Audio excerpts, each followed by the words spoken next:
In the beginning, before the earth and everything in it was formed, there was heaven as we know it to be, a place where existed God, our Father, also referred to as the Holy Spirit, His Son, Jesus Christ, His most trusted of children called archangels, and a whole host of lesser but just as important other angels.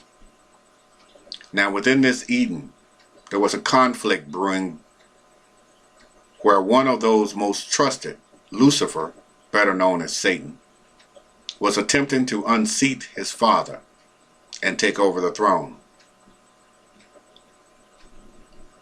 On the other side was Michael, a strong believer and defender of his father. Every negotiating tactic attempted by God to settle Satan met to no avail, and the conflict was on. During this time, God decided to create another group of children who He thought would devote and cherish only Him forever. He created Adam and deposited him into a Garden of Eden, later to be joined by Eve. After the war was over, God had a choice to make. He could completely destroy Satan or exile him. God, being merciful, chose exile and gave Satan his own kingdom we called hell, but really is earth. Want proof? Consider this. Heaven is full of peace and joy without struggle and strife, and hell is the total opposite. Now ask yourself, are we not here on this earth, but plagued by strife and struggle?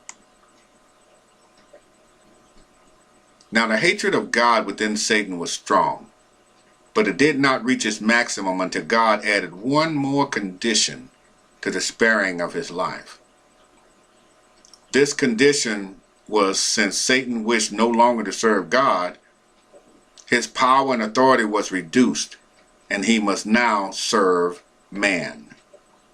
Yes, that's right. Man was given the power and authority to command Satan, and not the other way around, that many still believe. So when you look at the chart structure of power, it appears like this. There is the Holy Spirit, God, Jesus, his only Son, number 2. Then comes man, made in the image of God, number 3. And last, Satan, 4. We know this because Jesus told us so in Luke chapter 10, verses 19 through 20, when he said, "Look, I have given you authority over all the power of the enemy, Satan. You can walk among snakes and scorpions and crush them. Nothing will injure you. But don't rejoice because evil spirits obey you.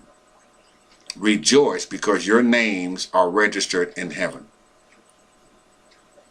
So now Satan was even more pissed because an archangel like him, an original, was made to serve a lesser being and a non-original man. In that capacity, though, it is believed by some experts that he helped establish our society, and with that created a system by which we may live. The most powerful weapon that was created by Satan is and always will be money. Engineered to keep all our focus while he and his demons find other ways to destroy this that God has built, and turn those who are supposed to be loyal to the Holy Spirit against him. Jesus was dispatched by God after so many others who attempted to corral man had been killed. He came here to offer us another opportunity to correct our current course. But in the pursuit of that task, we needed to learn who we were and what our mission was. This education is still in process. We know that in order to cast out Satan, all we have to say is, "Get hence behind me, Satan," and he's gone. The average and ordinary person has this power and authority, as Jesus told us in Luke. We know that Satan really only has the power that we give to him. And if we give it, we can take it back. Knowing that we are third in the line instead of bottom of the scale should clue us in into who's in control of our soul and salvation. We hold the key. And if we choose to be good, like any tree, good things will bloom. If we decide to be bad, then only bad will grow. We hold all the cards, as Jesus tells us in Matthew chapter 12, verse 36. And I tell you this, you must give account on Judgment Day for every idle word you speak, and these words would either acquit you or condemn you. So what you going to do?